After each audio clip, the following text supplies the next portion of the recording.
Dr. Sam Shay, welcome back to the podcast. Third time is a charm, as they Mhm. say. You're looking Yeah, well. perfectly right. Thank you. Yeah, you're welcome. I love chatting with you. I've been following your work forever, as you know, but you're looking well, and you showed me Lily, and she's looking well too. And For those who have been missing context, it's my French bulldog who is stood. I have a standing desk and I put her sleeping pad on top of the desk so I can stand up and pet her while I'm working. And she and I keep each other company during the workday. oh, I actually random thought I was watching a video the other day on YouTube or something, and this YouTuber had a cat beside him on one of the cat trees. And like Hmm. halfway through the video, though, the cat starts walking across his head and everything, and he's still going. And I'm like, I feel like that's not too professional, but whatever. Maybe he's just keeping it real. I don't know. Who am I to criticize a YouTuber? That's true. I try to keep it pretty real. So, thanks for agreeing to have this conversation. Before we started recording, I mentioned like, well, let's just stay on the hormone train, as I'm calling it now, because Hmm. everyone is talking about it. I had Dr. Ty Vincent on the other day discussing all things testosterone. But we're going to look more so at hormone havoc, like why are we all having these hormone issues, what's causing them, from the stress to the environmental factors. And one of our last conversations, we discussed methylation. So I think if we can refresh people a little bit, really simply on that, because I know people get confused when we talk about methylation, but it is, as you know, super important for the estrogen aspect, especially. So, first, though, before we kind of get into that, what, seeing as you're someone with your ear to the ground, as they say, what are you seeing happening in the whole hormone sphere right now? There's a lot of talk, there's a lot going on. What's standing out to you the most that you're going, oh, that's interesting? So the right now in the zeitgeist, there's a lot of focus on the liver and mitochondria's relationship to hormones, and the people think a lot about the organs of hormone production, whether it's hormone producing thyroid, whether it's thyroid producing the thyroid hormones, whether it's the adrenals producing adrenal hormones, or you've got adrenals also producing sex hormones. You've got the gonads producing sex hormones. But there's different pieces that go into hormones, just merely production. Do you have the energy to actually assemble the hormones and process them? And that's where the mitochondria, power centers come in. The mitochondria, the electricity factories of the cell, and you need, if you're trying to make a thing like a hormone, you need electricity to do it. And if there's mitochondrial dysfunction or damage, or there's a breakdown in the supply chain to feed the mitochondria, then just like a manufacturing facility in a city can't function without electricity, you can't produce the hormones properly. And then with the liver, and then by extension the intestines, if you can't get rid of excess hormones, then you create its own imbalances. So the when you make a hormone, it's detoxed in the liver, and the liver has to have the all the right components to put it through the detox processes, especially certain amino acids that help the final phase of liver detox. And then you've got to have proper bile and gallbladder function to actually push the detoxed hormones out, uh, in from using the bile as an exit port. The gall it's a s- you, your gallbladder contracts like an accordion and pushes out bile when you eat fatty foods, and bile contains those detoxed hormones, which then get mixed in with fecal matter and get pooped out. But if there's a problem with bile production, if there's a problem with gallbladder contraction, if there's a problem with um, constipation, if there's a problem with dysbiosis in the gut, then uh, then the hormones get trapped. And the way dysbiosis causes hormone buildup, particularly estrogen buildup, is that certain bad bacteria can use scavenge detoxed hormones in the feces. So, for example, when estrogen gets detoxed, it has a little extra amino acid group attached to it, and it's put into the bile, and then it's squeezed out, and you have a fatty food, and then it's mixed into the stool and it's supposed to go out. But if a bad bacteria sees that detox estrogen, it will grab it, clip the little detox tag that's put onto it, use the estrogen for its own growth, and then put the hormone back into the bloodstream. And the liver is like, wait, I just saw you. What are you doing back here? And so the liver gets just to keep on doing double duty. Um, you also have, you also have additional components that affect people's hormone balance, or the reverses hormone havoc. That you've got uh, additional toxins that are in the atmosphere, in the water, in the food, on products, off-gassing, whatever it might be. A lot of them are endocrine or hormone disruptors, and that also relates to the liver. So if your liver is overwhelmed, then it's got to like triage between what do I detox, this or this, uh, and that can cause hormone buildup. You've got inflammation that can interfere with hormone detoxing. I see this a lot, particularly with men who have man boobs. It's not because I have some particular fixation with man boobs, it's just I'm an observant clinician, and I noticed that men who have man boobs, they're usually extremely inflamed, and they're like carrying a lot of inflammatory water weight, and a lot of them have like joint pain, and that's a function of the inflammation, of which I think the man boobs, or technical gynecomastia, is a downstream effect. So the liver is responsible for clearing inflammation and clearing toxins, but it has to prioritize, particularly if there's a ton of inflammation, whether it's from over exercise, which is a thing. People can over exercise and underclear inflammation, and you see this a lot in the CrossFit community. Yeah, people can overinflame because they have lots of chronic injuries, or they have poor sedentary life. Like, if you don't move enough or you move too much, it can create inflammation. They're eating very inflammatory foods, which can create inflammation from like the gut lining spreading out.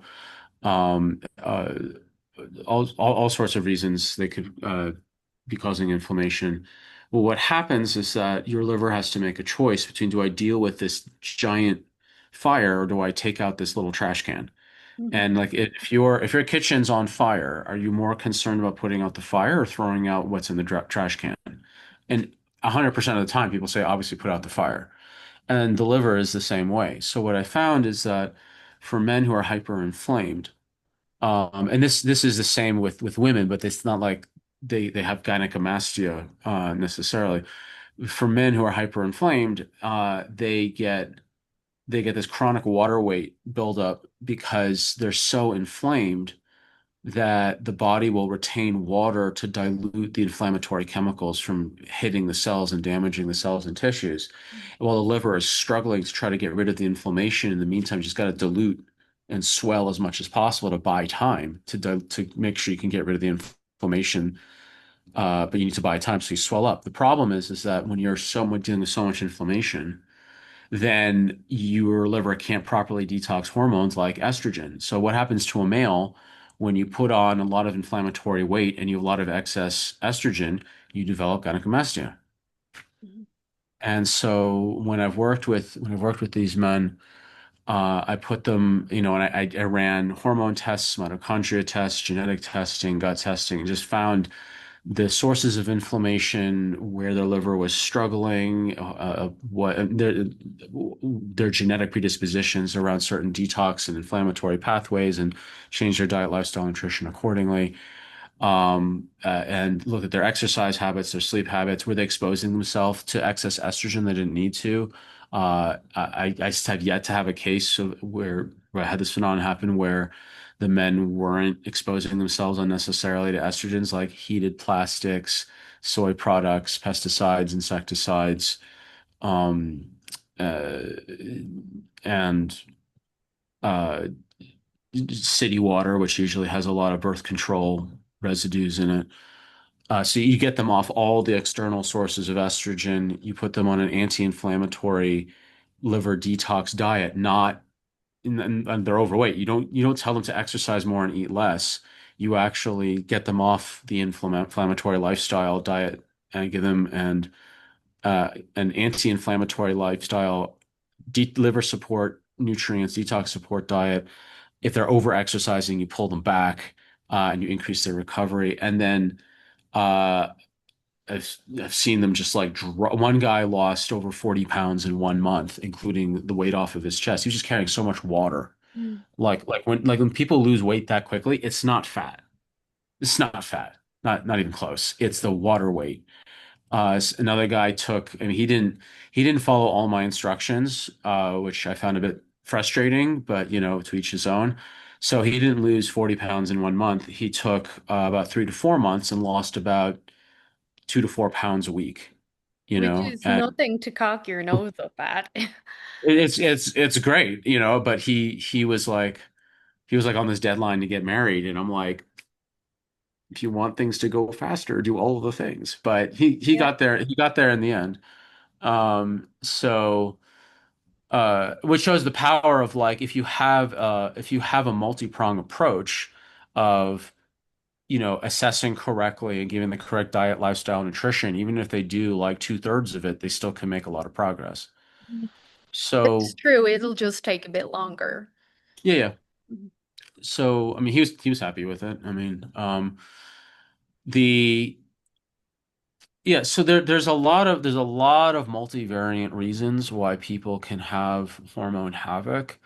And if people listening to this, I mean, if the people are starting to feel a bit dizzy from all the different possibilities, like sorry, not sorry, in the sense that like if you wanted the answer, there it is, It and is, yeah. it It's is all as complex within. as it is. Yeah. And the other is like if you really, really want support, then I would really encourage listeners to find a practitioner that has a roadmap for both analyzing lifestyle, such as checking in if you're getting exogenous or external estrogen exposure, if you're over exercising, what's your sleep like? By the way, sleep is critical to hormones because you actually detox the most when you sleep, and you also kind of recalibrate your hormone system, and you go more parasympathetic and less sympathetic. And if you're more sympathetic, you're more stressed out, and you can't detox properly because your liver is under sympathetic, like all these cascading reasons. So you want to work with a practitioner who both has a roadmap for lifestyle and a roadmap for labs, both. So true functional medicine, true holistic medicine is a convergence of lifestyle and labs. It's both. If you're lab only and you don't look at your lifestyle, um, that's really incomplete because you want to find out the reasons why the labs are so askew. And if you're only looking at lifestyle and not looking at labs, you could be missing some really key information on really broken biochemical pathways and just guesswork. And whereas if you use genetics, you can like dial in their specific ideal optimal genetic diet.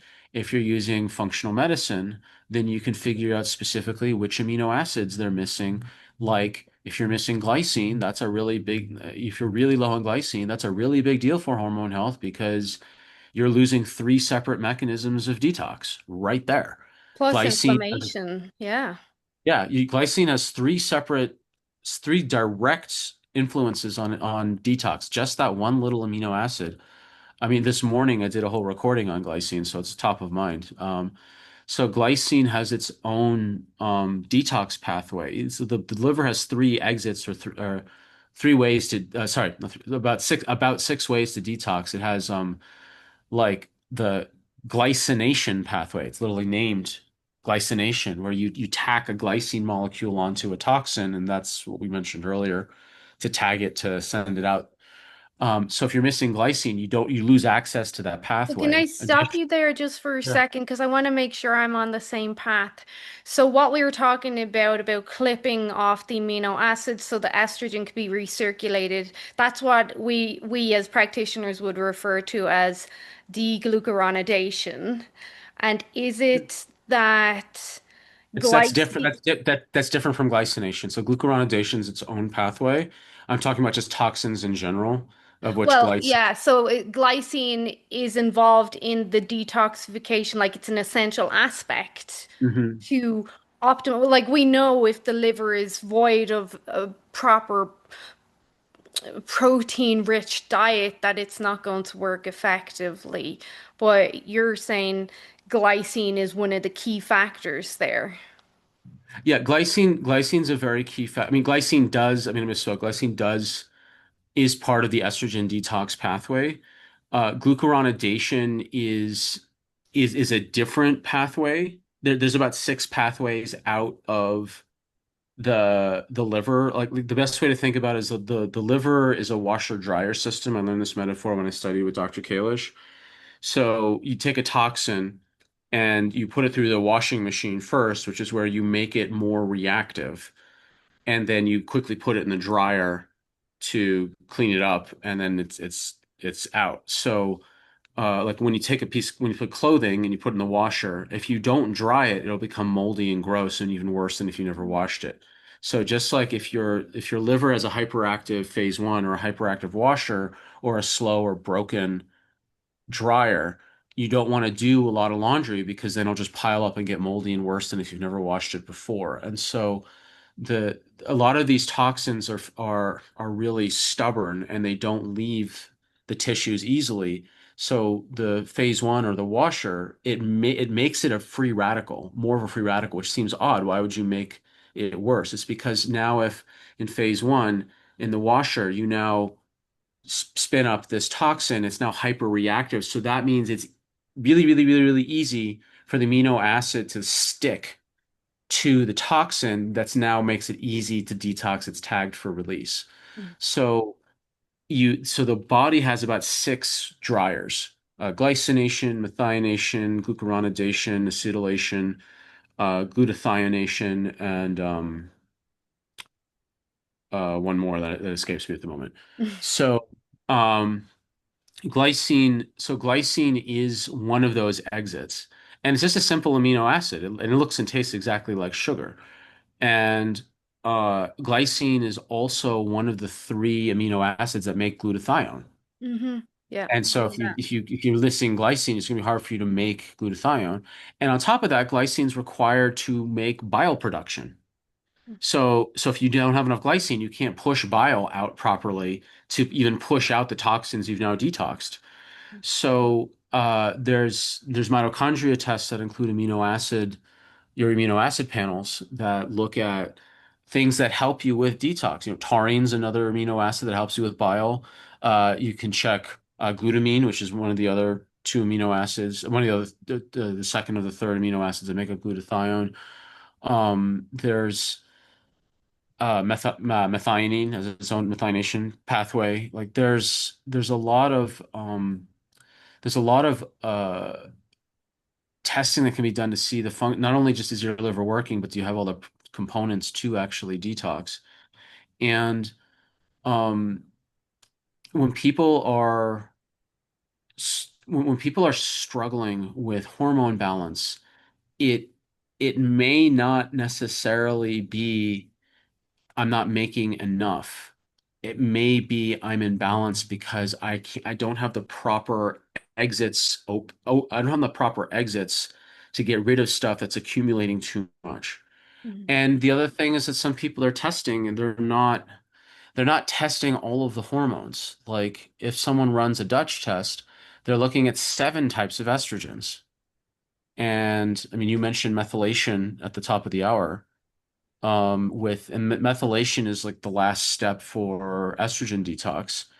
But there's like a bunch of other steps prior. And if people don't have all the nutrition in line, or their lifestyle is interfering with all those different conversions from, DHEA into testosterone and aromatizes into E2, and then it pops over to, the different 16-OH and 4-OH and like just all these different pathways down until it gets to the methylated estrogens. Um, if you're missing the nutrients, you want to do testing to show you what nutrients you're missing, so you can help in the specific ways where it's blocked. And there's And other things. I'm sorry, just going to stop you there. Just for the audience, some of the most important nutrients there for that last step of methylation are going to be the proteins, as we've mentioned. Mhm. Magnesium, most people are magnesium deficient. Even if they're taking magnesium, it's usually not enough. And then Mhm. also the B vitamins, specifically B6. Most people I speak to do not take B vitamins because it's not really the top of the average person's mind. Like the average person would think vitamin D, vitamin C, but they're not thinking of these other nutrients that are essential. And sorry, one other thing as well, it's my understanding, and correct me if I'm wrong, that most adults need approximately 12 grams of glycine a day, and most people are getting nowhere near that unless they're supplementing.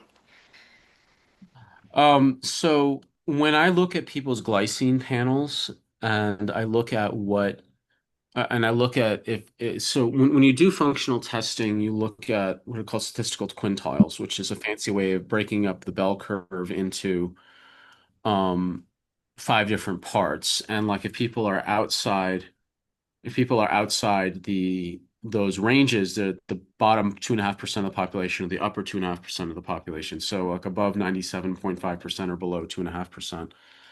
And when I look at the quintiles, for me, I give glycine according to where the quintiles are. So if someone's in the upper half of the second quintile, I'm looking for other problems to focus on. So to me, normal is two quintiles spread to the third quintile right in the middle, and then a half quintile on either side. Lower half of the fourth quintile, upper half of the second quintile. If they're within that bracket, I really look for other things to focus on. If they're, however, below that, then I start to pay attention. And so for someone who is low in glycine, like in the bottom 2.5%, I give them a minimum of 6 grams, and that's on the assumption that they're having protein in their Hmm. diet Yeah, anyway. yeah. If they're not having protein in their diet, then we have bigger problems. And that's a separate conversation. For them that there's either some eating disorder or a misunderstanding around their diet, or there's a very strict religious or environmental/religious reason for avoiding specific types of proteins, or they are having really terrible digestion and meaning they can't actually absorb the proteins they're eating correctly in the first place. So, I mean, even then, I mean, if someone was having a leaky gut, and this is, and if someone's concerned about hormones and they're not getting enough amino acids to help with their hormones, then you also want to look at gut testing to see if are they actually absorbing their nutrients, including amino acids.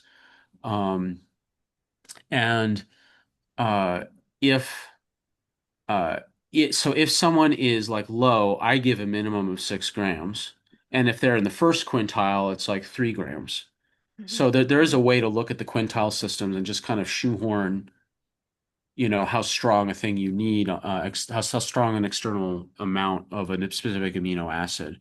Glutamine's a bit different. Glutamine, for people who've got particularly, porous guts or inflammatory bowel issues, I mean, when I was studying with the Institute for Functional Medicine, Dr. Mullen, who's the head of gastroenterology research at Johns Hopkins, he was lecturing on the GI module, and I went up to him personally because I have a relative who has Crohn's disease, and I asked, "What is the one nutrient that has the most research that can help the most?" Because my relative doesn't like taking things. If I could just show one thing that she can show to her other doctors, that the research would be painfully obvious and blah. And he just looked at me without for like less than a second and said 30 grams of L-glutamine a day. and this is the head researcher of Johns Hopkins, um, and the reason why is that every organ has a nutrient du jour that it's required for its utilization. For the intestine, it's glutamine. That glutamine is required to keep the intestines healthy. It's like a toll. Like the way they found out about its glutamine is like they would give people these giant amounts of glutamine, and they would look for to see how quickly it would show up in the blood. But like I can't remember the exact number. Something like 30% of the glutamine never made it into the blood. It's like, Mm, where'd it go? Well, it just stayed like a toll. It stayed in the intestines yeah. to heal the intestines. So organs have a nutrient du jour, glutamine for the intestines, CoQ10 for the heart, vitamin C for the adrenal glands. In fact, back before there was cortisol testing, I think this was testing back in the early 1900s to 1920s, maybe. The way they knew someone's adrenals were failing is that vitamin C levels rapidly dropped because the adrenal glands were sucking up. I think it's the adrenal glands use 8 times as much vitamin C per gram than and the next nearest organ. Mhm. Um, the lungs have like choline and like there's all each organ, yeah, has its own nutrient du jour. So maybe it's the liver that's choline. I may be mixing those up. It doesn't matter. So when people are struggling with hormones, going back to the original, you know, what's practical here is like find a practitioner that has a roadmap, a framework for both lifestyle and labs, Mhm. because you want to be able to join those two to actually create a truly holistic plan Mhm. like I did for those gentlemen. Even if they didn't follow the plan completely, they had the most important components, and they prioritized based on the labs. And then I looked at their lifestyle and it's like you got to cut these things, and you've got to change your exercise this way and change your diet this way and these nutrients, etc. And even if that one guy did like we'll be generous and call it 75% of my recommendations, he still got to where he wanted. It just was slower. Mhm. I have those clients as well, Yeah. and you want them to do everything, but you just are might as well be talking to the wall. Right. I heard you say in previous conversations, and you've just reinforced it there in pretty much everything you've said, is that your body's not trying to hurt you. It's trying to protect you. It's trying to keep you alive.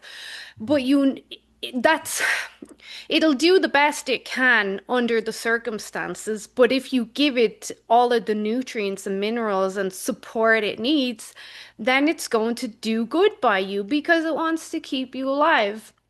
Now, a few other things, and I just wanted to throw this line in because I thought you might find it interesting. You were saying something a few minutes ago, and it really reminded me of a quote I heard that basically said sometimes it's not necessarily what you add into your diet. What makes the bigger difference is what you take out of your diet. Mhm. And I'm sure if you're eating a load of McDonald's and Wendy's and chips and alcohol, you're probably going to see more results from removing them than just adding in some other stuff. So inflammation is big. I haven't spoke to anyone really lately who doesn't have inflammation. Everybody has inflammation for whatever reason. I'm sure part of it is like our environment in regards to like people watching politics and the news, and that's stressing them alone, regardless of the endotoxins and everything. Like I've noticed people who follow a lot of politics, they have a lot of inflammation because it stresses them a lot and they're losing sleep and they're ruminating on it. And I'm like, that's a dark hole. Just step away from that. Well, I'm on, so that this is where the metaphorical becomes chemical. There's a reason it's called inflammatory rhetoric. And both are true, both in the But most mind and people don't. biochemistry. Yeah, it's almost like blue light exposure. Blue light exposure will affect your sleep a lot, but I Mhm. think most people don't think it's that big a deal. But in my experience, it really is. And it's the same kind of idea. It's like, oh, well, it couldn't hurt me that much. I'm just watching the news. It's doing more Well, damage than you think.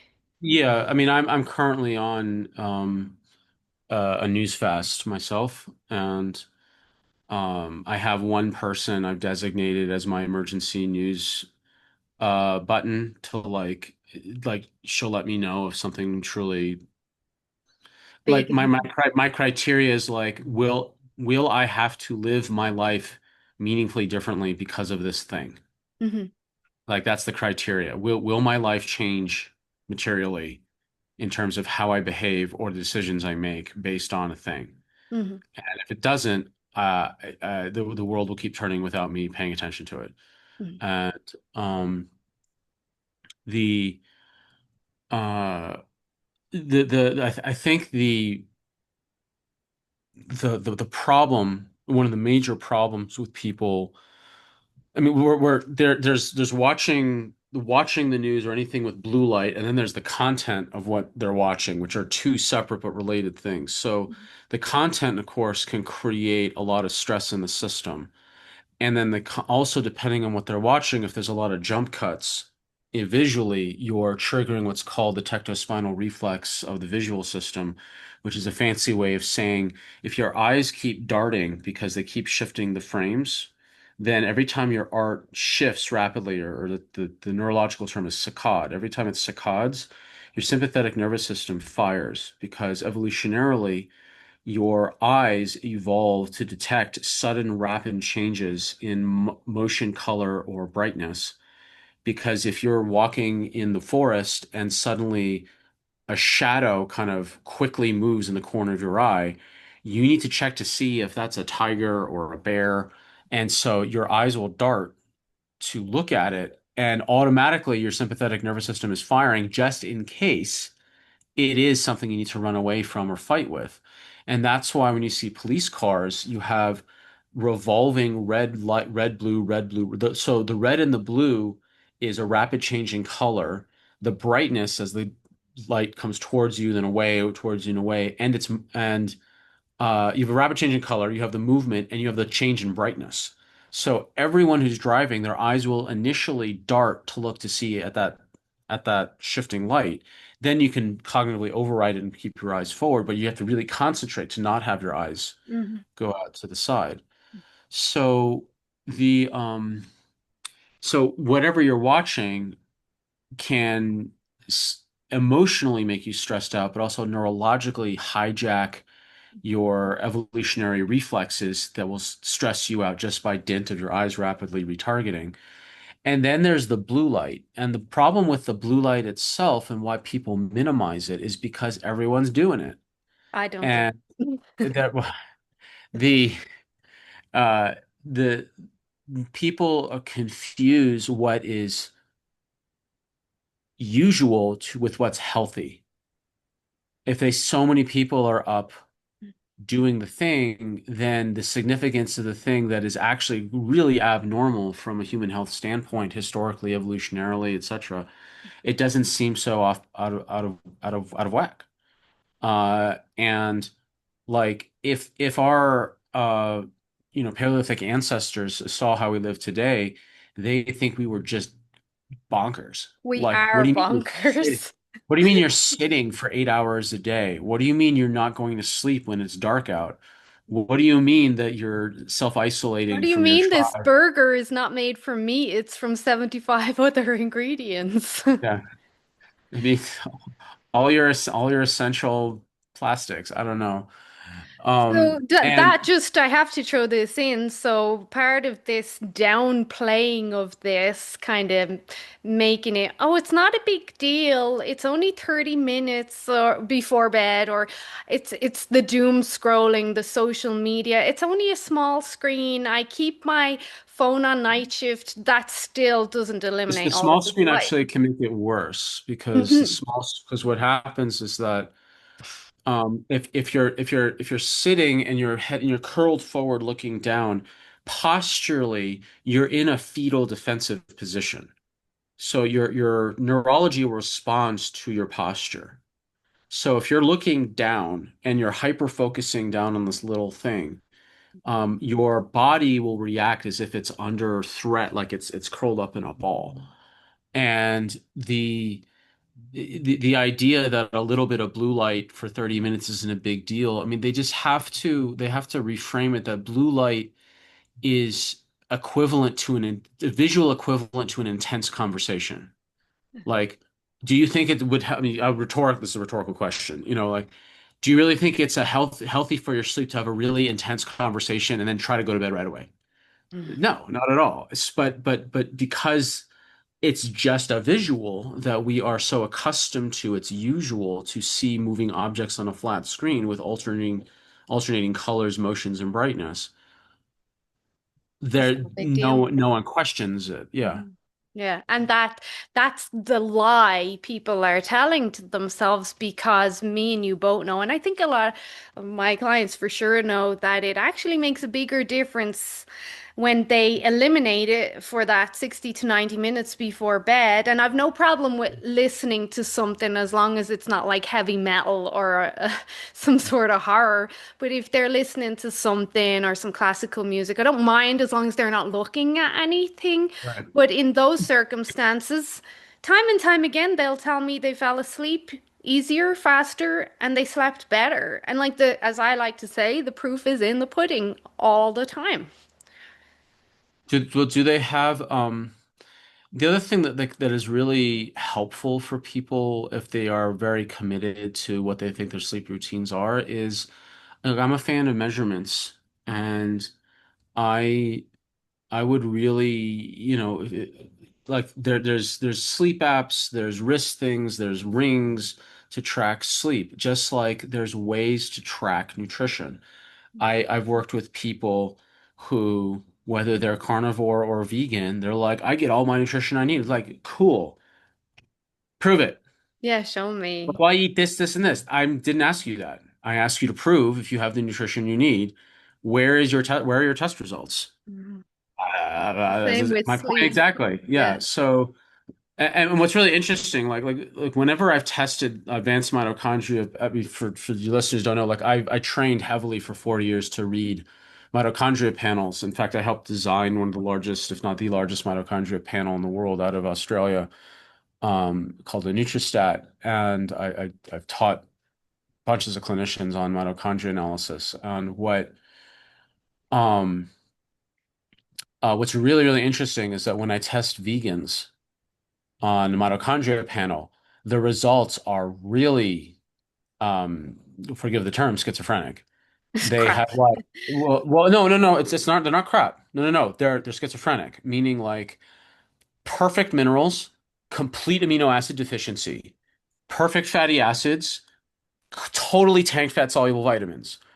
Perfect, like it's like down the third quintile, like almost like it. And the thing is, it's not the same between vegan to vegan. Except the amino acids are usually really low, but like the other sections of the profile are like amazing, and other sections are like absolutely catastrophic.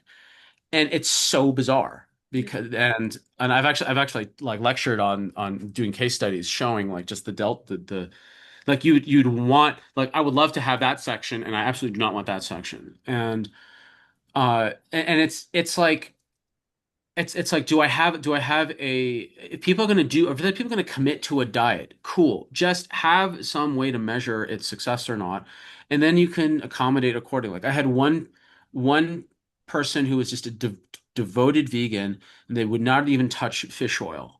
And when I ran their ion panel, or ran their mitochondria panel, they had terrible omega-3s. And they're like, I'm not taking fish oil under any circumstances. I'm like, cool, let's get you some super expensive algae oil extract and it's like, this is the way to do it. And if you want to pay triple It is to expensive, yeah. this company and you want to stay away from fish oil, this is your option. What would you like to do? Is like, I'm doing that option. Cool. We're done. Like, fine. That's the solution. Yeah. For people who are, for this person, I had to find like capsules that were all cellulose. There was no gelatin. And I'm not there to, like, yeah, it's frustrating because it really limits my options, but I'm not going, I'm not a priest. I'm not there to change their spiritual beliefs. Well, you're not their Like, personal shopper either.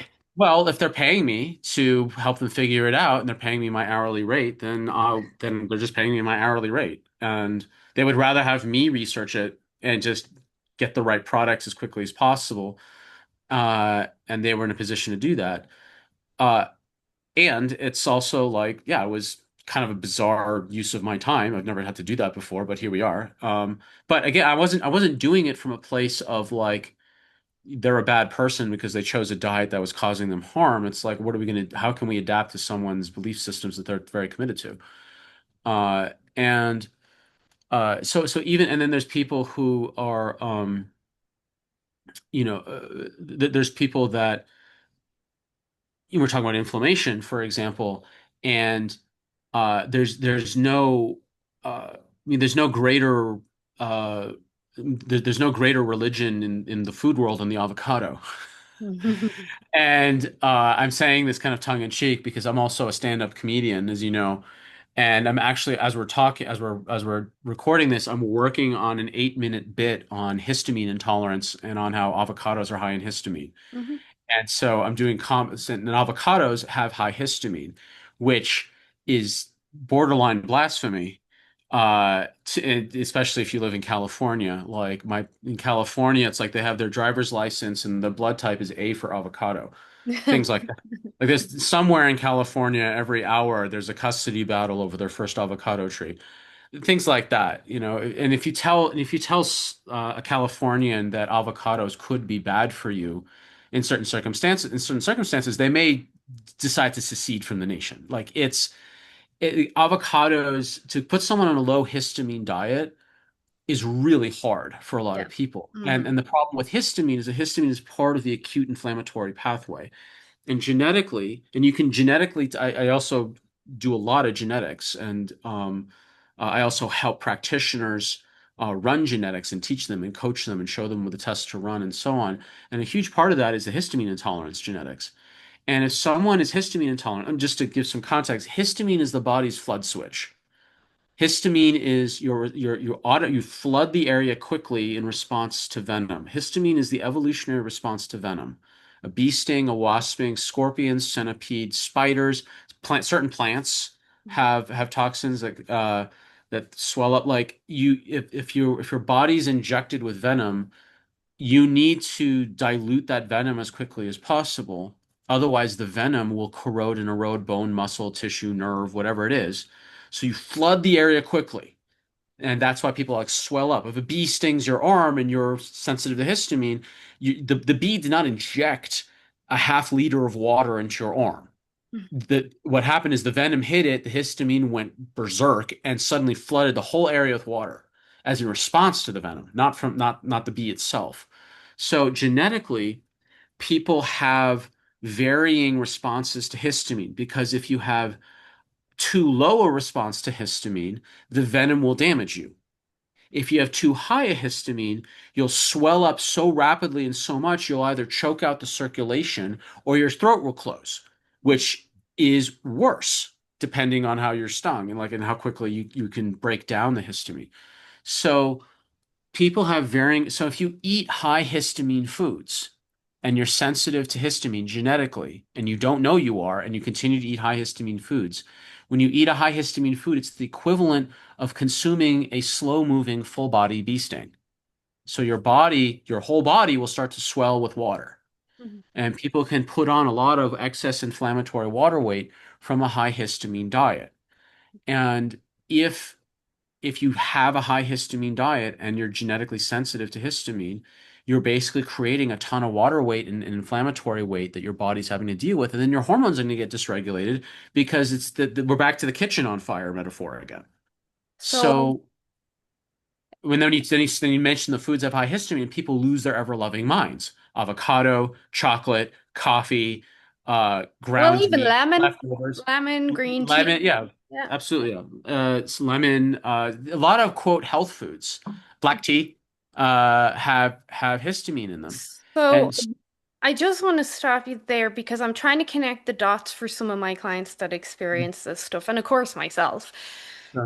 I was hoping we could touch on estrogen dominance during this conversation, and I think this is the perfect segue because we know that high estrogen will cause high histamine causes high estrogen, they're tightly intertwined, and this inability to control and metabolize your histamine properly can be influenced by your estrogen. And one client springs to mind who has a lot of estrogen. She's what we would call estrogen dominant, Hmm. and she got stung by some sort of weird wasp over the summer, and her throat swelled. She just puffed up like a balloon. They had to give her, I think, 3 EpiPens to Ugh, bring it down before she was brought like on the way that's to the bad. hospital. Like it was very, very That's bad. that's But bad. She could have died. yeah, well, this was it. She was on death's door from this bee sting. But hold on, I want to give you more context because I really want Mm. your input on this. She has the estrogen dominance, she has high adrenaline, but in the context of this event this weekend, there was alcohol there as well, a lot of Oh, yeah. alcohol involved. And Yeah. my argument, and I speak about this a lot, as much as especially women don't like to hear it because we love a good glass of red wine, especially on a Friday night. My argument is, well, part of this histamine response and it being so exacerbated is not only that you have very high estrogen, but the alcohol consumption was a big player, even if you don't like to hear it. What do you think? Where do you want me to start with the Let's go with alcohol? the estrogen first. Estrogen histamine connection, because a lot of women Okay. do. I see it time and time again, speaking to women, Okay. because So primarily, so estrogen can increase histamine levels through a variety of means. One is that it stimulates mast cells, which are the cells in the body which release estrogen. As histamine can also upregulate estrogen receptors, which means that there may not be necessarily more estrogen, but your body is more activated by the existing estrogen. Also, estrogen can inhibit. I was combining one estrogen inhibit, calling it estrogen. Estrogen can inhibit the enzyme that breaks down histamine. That's called a diamine oxidase, or DAO, DAO is the kind of shorthand for that enzyme that breaks down histamines. Because you can have things that you introduce histamine into the body, you can upregulate the amount of histamine your body makes on its own, or you can shut down the ability to break down histamine, whether it's introduced from the outside or it's up increased from the inside. Those are three separate ways that histamine increases. The other thing with estrogen is if you have estrogen dominance, that means you're low relatively in progesterone, and progesterone stabilizes mast cells. So it's kind of this double whammy. And then, I mean, I'm also wondering if this person's cycle was also involved, where they were high estrogen part of their cycle as well, they which would kind of may, she may have been. I don't. I mean, this is Yeah. it's just another variable. But I mean, the addition of alcohol alone would contribute because okay, so alcohol is problematic with estrogen in three separate ways. I have an entire video in my genetics training program for practitioners and also for my clients, just bashing alcohol in terms of how dangerous it is, and particularly for people who are concerned about estrogen dominance. The problem with alcohol and estrogen dominance is threefold. Number one, many alcohols have estrogen in it, and Especially you just drink beer. it. Yeah. Yeah, beer is the beer bellies, and when you see, it's just Well, it has estrogen. back to the gynecomastia, a lot of Yeah, those yeah, men drink a lot of beer. totally. So, well, the ones that I worked with actually didn't drink beer. They got estrogen from the heated plastics and like other means, but beer is a major problem. So one is that the alcohol has estrogen. A lot of alcohol has estrogen in it. Number two, alcohol is high in histamine, which then upregulates histamine receptors, which then makes you more susceptible to the existing estrogen. Number three, alcohol upregulates what's called the aromatase enzyme. The aromatase enzyme is what converts testosterone into estrogen. Mm, Uh, it's just hilarious, isn't that ironic? bye bye muscle. Yeah, men are drinking beer to feel manly, and they just end up actually more dosed with estrogen. So it's a bit Looking like a ironic. woman, yeah. Yeah. And then the fourth reason why alcohol upregulates estrogen is that alcohol really uh uh really just captures the attention of the liver. And so the liver is busy dealing with alcohol and doesn't have time to deal with detoxing estrogen. Mm. It's not quite the it's not quite the same analogy. The kitchen's on fire, but it's pretty close. And uh, alcohol also it becomes this cyclic feedback loop because alcohol also inhibits the DAO enzyme, which breaks down histamine, which then would histamine would then further sensitize you to estrogen. Alcohol. Uh, Alcohol is so problematic for so many reasons. The idea that 1 to 2 glasses a day is healthy for you is just pure, utter propaganda. Hmm. Pure utter propaganda. The best way to understand alcohol is that alcohol is poison. That's what I That's was it. going to say. That's why your Alcohol is liver poison. prioritizes it Yeah, because it's. alcohol is just poison. And like I wrote an article once years and years ago because I lived in New Zealand where the level of alcoholism is just heroic. Uh, just heroic. This woman who came to me because she had rage attacks, particularly at her adorable little 4-year-old daughter, who she brought with to an appointment one day. And her daughter is the sweetest, kindest, like little button thing, and like her mom, with awareness, would just get so angry at her. But her mom's was for no reason, and the breaking point was her daughter asking her to not drink because she doesn't like to see her angry. Oh. And So so she even the came. daughter, like that age, was recognizing this is what happens when mommy Yes, drinks. stimulus response. Yeah, exactly. So the mom's credit, to the mom's absolute credit, and I'm so grateful she did this. That she came to me, says like, I need to stop being angry at my daughter. I need help detoxing my liver. And I said, okay, if you're gonna do that, I can give you all the detox supplements in the world and the anti-inflammatory. But if you keep drinking, we're fighting a losing battle here. He says, I need you to stop drinking for 4 months. Mhm. 4 months. Now, between you and me, if someone stops for 4 months, they can pretty much stop permanently. But if I gave her this temporary line, and I said things like, "Well, the hemoglobin takes 4 months to turn over completely." Like I Mm. was giving it all the scientific jargon on top of it. So like and I mean, this may sound a bit, you know, We do what we got to do. this may sound a little bit manipulative to some people listening. Is like, why are you intentionally confusing her? It's like, because I'm trying to save her life. That's what I'm trying to do. I'm trying to save her life, and I'm going to do it. If it means like getting all academic in order to confuse her in the sense of like, oh, all these big, scary polysyllabic things will happen to her if she does it and it works. I'm totally cool with that Yeah. because her goal is to stop drinking and stop getting angry at her kid, and that if I'm going to do that for her. So I told her you need to stop alcohol for 4 months. For all these reasons, she got really quiet. And I said, "You're hesitating. What's going on?" And she said, I'm concerned about what my friends will think." And I said, well, I guess you'll find out who your real friends are, won't you?" And she, What's more important, your friends or your daughter? well, it's interesting because the drinking culture is so strong. Yeah, yeah, yeah. And she said, "Well, I have a friend of mine. I've been going out to drinking on Fridays every night for like 25 years." I'm like, okay, would you like to role play what to say to your drinking buddies? She's like, I don't think it'll work. I was like, you can try. And it's like, and so we spent a bunch of time like role playing what to say. For examples, like, hey, I'm under doctor's orders. I still want to hang out with you. Still want to spend time with you. You're still my friend.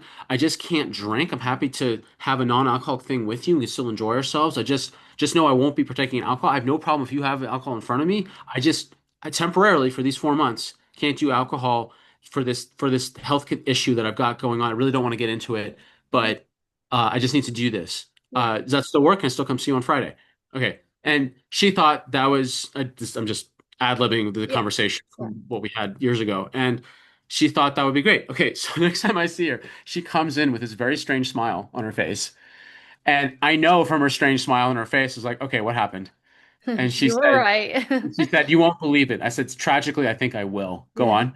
And she said, so I talked to my friend and I told her like what you said to say.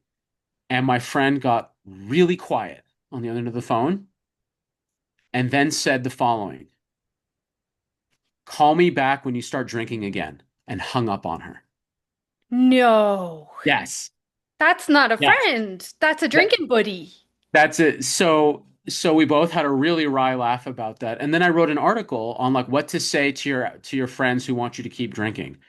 And I open with that story and I give like several examples of how to phrase things and also like, you'll figure out really quickly who your real friends are. Are they your friends or are you their excuse to drink?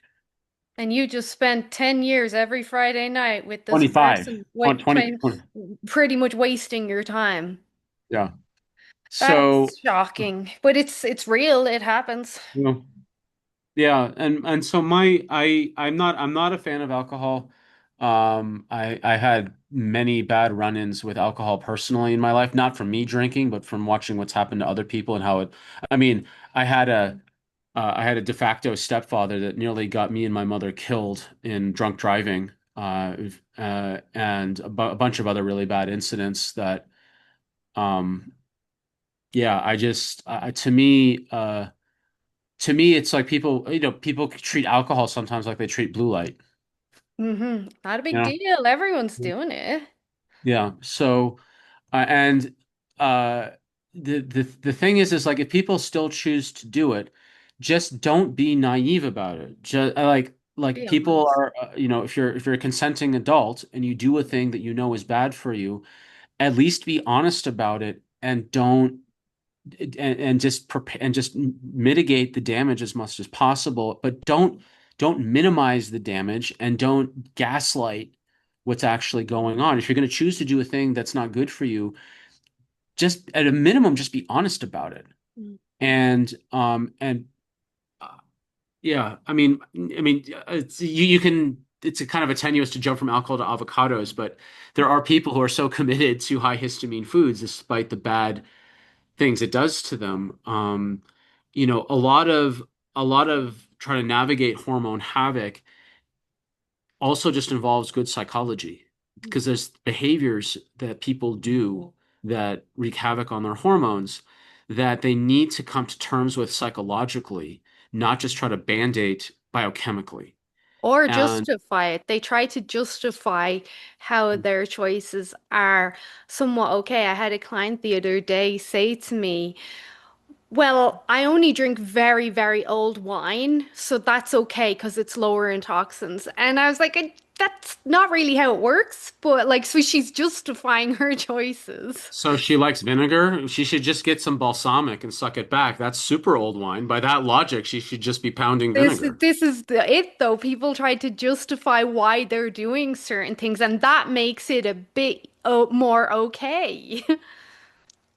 I, yeah. I mean, I think if I were to summarize Hormone Havoc, the most practical thing anyone listening can do is work with a practitioner that has a very clear framework for lifestyle and a very clear framework for labs and can unite the two.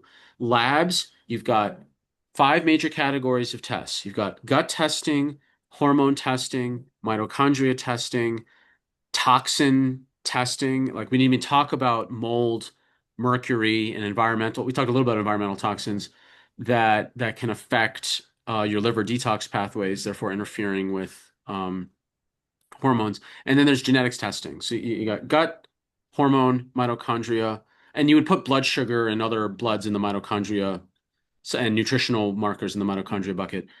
You got the bad stuff, mold metals, hidden infections, environmental toxins, and then you got genetics. So you got five major categories. There's multiple subtests under each of those categories. We don't have time to go into it. And then you've got a lifestyle framework. I've got a 10 pillars of health lifestyle framework, 10 specific factors for health that look up for lifestyle. And now, if it's not with me, then just make sure that that anyone listening to this, that your practitioners have a framework. I have the 10 pillars of health. Someone can have the triangle of health. Someone can have the rhombus of wellness. I don't care. It's just some sort of probably geometrically themed wellness framework. Who knows? Mhm. And that they know a variety of labs. And I mean, it's it's a it's really really critical to have good labs and good lifestyle analysis. And that way you won't have hormone havoc. You'll have hormone clarity and then a pathway forward. And I would add in what we said, you also have to be real. You have to be honest with yourself about your habits and what you're doing, and are they part of what's causing your hormone havoc? Hmm. Totally.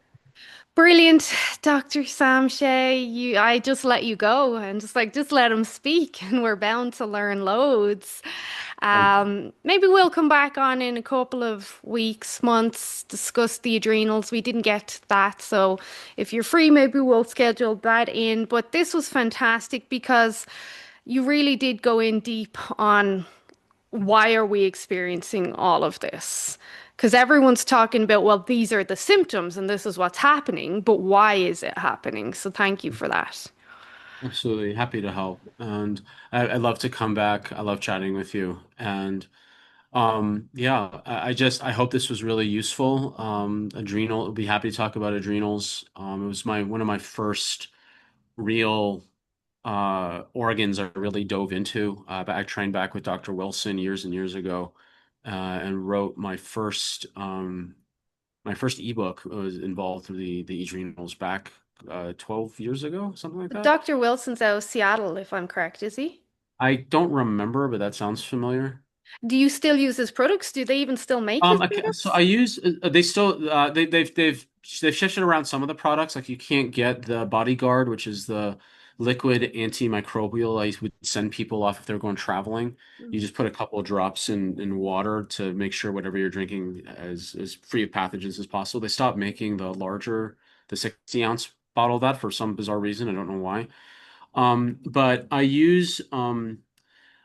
sometimes use his products. It really depends on the case. So I like the slow release element of some of them, but the reality is that it really depends on the state of the gut because if someone doesn't have a good absorbing gut, I would may shift to liposomal nutrients that bypass the gut absorption, just go directly in through the oral cavity. They're just absorbed through the under the tongue and the cheeks. So if someone has a really bad leaky gut, I try to minimize the amount of supplements that have to go through the digestion and do as much liposomal or melts or as possible. And Dr. Wilson's products rely on a good gut because it's a slow release pill. With the opposite, the liquids are an exception to that.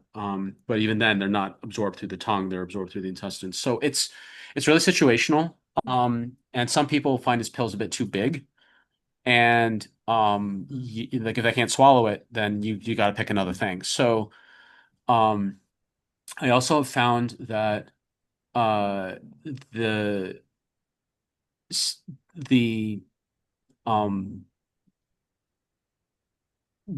some people don't always respond to an adrenal program because it's actually their mitochondria that are if someone has both adrenal and mitochondria damage, they actually need to focus on the mitochondria first. Mhm. And so his protocol, like his quartet, is his adrenal quartet. It's kind of in his baseline. I think he developed in the 90s or something. It's the basis of which most adrenal protocols are based off of. The adrenal quartet has like 70-ish% of what you need to help a mitochondria program, but you're missing the 30%. Mm. And that 30% can be all the difference in the world.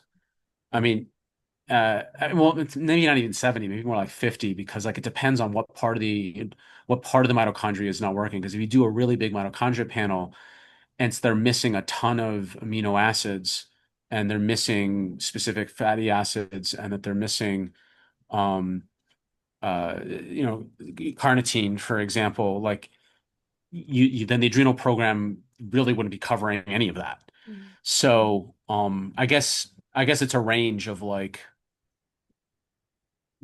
yeah, I'm getting a bit technical, It's but does that, another, does that make yeah, sense? it's another Okay. conversation for Yeah. another recording.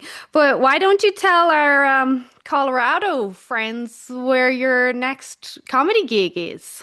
Oh, I'll be performing October 30th at the Dairy Arts Center. I'll be doing 12 minutes of brand new material. My existing material that's available is on YouTube for free. I did a 60-minute special called Neuro Spicy: Love, Life, and Comedy on the Spectrum. It's about what it's like to grow up on the autistic spectrum. Yeah. And these next 12 minutes, it's going to cover histamine It's going to cover also um, uh, some material around my departed mentor and some other kind of whimsical material as well involving physics. Mm. So yeah, October 30th, Dairy Arts in Boulder. I think it's just dairyarts.com or net or org or something. I don't remember. Just Dairy Arts Boulder. You'll find it. I'll find it. Yeah. I'll pop all the links below, including your YouTube video. I did watch that neuro one. If you remember, I put a comment on it. Yeah, yeah, Uh, yeah, yeah. and your Instagram and all the good things. And then I'll reach out. Maybe we'll look at adrenals maybe for January, kick off the year with a bang, maybe. Sounds good. Absolutely. Thanks for your time, Dr. Sam. Okay, I'm great to sure you've talk to got you. loads to do. Thanks for putting up with my interruptions as well. Love it. All right. Thanks. Bye. Great to talk with you.